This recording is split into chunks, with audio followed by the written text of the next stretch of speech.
And now, here's your Black History Minute.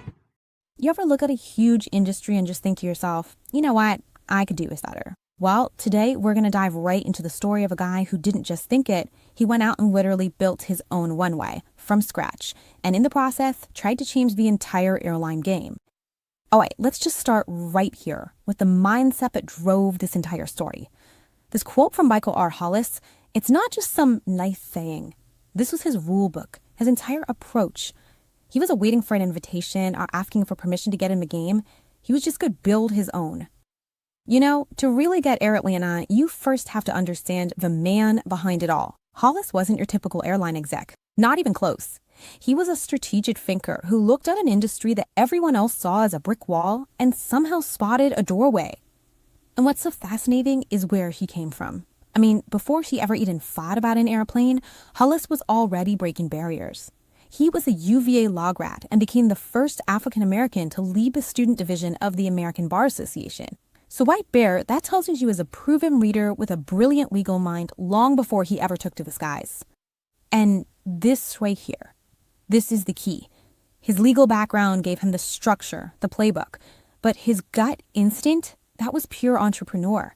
He wasn't just chasing one thing. He was building this whole portfolio of skills. He got money. He got business. He understood how big things were built.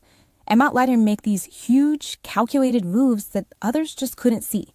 So, what do you do with a skill set like that? Well, you take a big swing. And for him, that was Air Atlanta. We're talking about launching the very first Black-owned commercial airline in the United States. This is way more than just another company. It was a historic moment, a direct challenge to how things had always been done. The year is 1984. Now, you gotta remember, the airline industry had just been deregulated a few years before, so it was total chaos, a complete free-for-all. And right into the middle of that storm, Air Atlanta takes off. So, how on earth do you compete with the giants already in the sky? All's strategy was frankly brilliant. While everyone else was racing to the bottom, trying to be the cheapest, he decided to play a completely different game. He aimed to give people a first-class, premium experience for the price of a regular coach ticket. And this gives you an idea of what that actually looked like. We're not talking about just a little extra legroom here. We're talking full meals served on real china with actual crystal glassware. Flying on these sleek Boeing 727s between huge hubs. For a little while there, Air Atlanta was offering a kind of luxury that the average person had, well, never even come close to experiencing. But you know, coming up with a revolutionary idea is one thing. Actually keeping it alive, that's a whole different battle. As Air Atlanta started to grow, the pressure from every single side just became immense. The honeymoon was over, and the real fight was just getting started.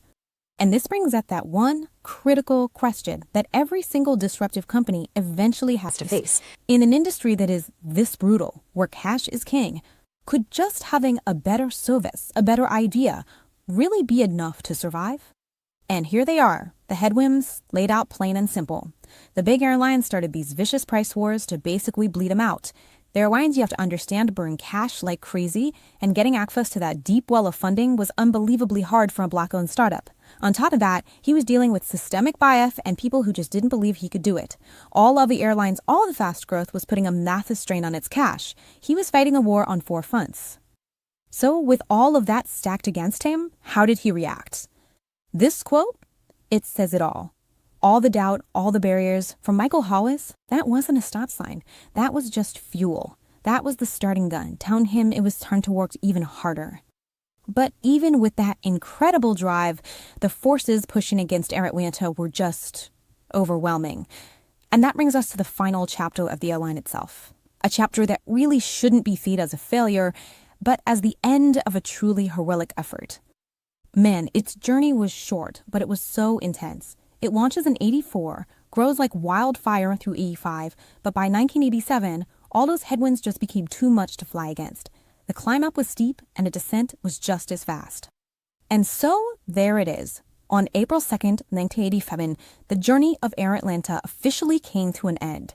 There was a tough moment for sure, but it was nowhere near the end of the story. Because the real impact of something this bold isn't just measured in dollars and cents or how many years it was around. the legacy of what Air Atlanta and Michael Hollis accomplished, that goes way, way beyond the life of one airline. And this is just a masterclass in resilience. I mean, the end of Air Atlanta could have been the end of his entire career. But for Hollis, it wasn't an end at all. It was a pivot. He didn't stop building things. Get this. He goes on to launch a financial services company. He co-founds ventures with giants like JP Morgan Chase, and he built successful companies in totally different industries like radio and petroleum. He proved that the end of one huge dream is just the launching pad for the next one. And maybe most importantly, he had already kicked the door down and proven that Black ownership at the very top of the airline industry wasn't just some fantasy, it was absolutely possible. So what do we take away from all this? I think it boils down to 3 huge lessons. First, a big, bold vision really can break through old walls. Second, a great idea isn't enough when you're in a dogfight. You need deep pockets to survive. And third, resilience is your ultimate superpower. Being able to get back up and pivot after a huge setback, that's the real sign of a true entrepreneur. In the end, Michael Hollis didn't see a lane for himself, so he just went out and built his own runway. His story isn't just about an airline, it's a blueprint for having ambition, a hard lesson in reality, and a masterclass in not getting up. And it leaves all of us with one simple but pretty profound question to ask ourselves.